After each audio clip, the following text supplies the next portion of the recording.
Mainit na pinag-uusapan ngayon ang latest vlog ng Bex Battalion kasama ang Bex Friends.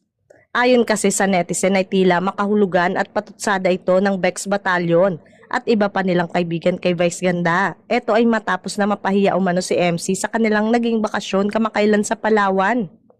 Inisyo ang pamamahiya nito kay MC na kinall out niyang hindi marunong makisama. Napaiyak naman si MC sa pagsita umano sa kanya ng It's Showtime host. May mga nagsabing naging harsh daw ang komedyante kay MC na pwede naman niyang kausapin in private tungkol sa issue nito sa katrabaho. Samantala, nag-umpisa nga ito ng sabihin at ipagmalaki ni MC na wala silang ginawa kundi matulog at magpahinga at mag-enjoy. Eto nga ay sumabat ang best friend na ito naman ng purpose natin to rest to eat, mag-vlog pero ramdam natin ang pahinga. Dito nga ay napansin din ng mga netizen ang magtinginan at sinukin si Lassie na animoy may naalala sa mga pahayag ni na MC.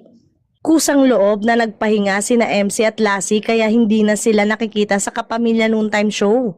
Malakas naman ang hinalang may kinalaman ang paninita ni Vice Ganda kay MC sa outing nilang magbabarkada sa hindi pagsipot ni MC at Lassie sa It's Showtime.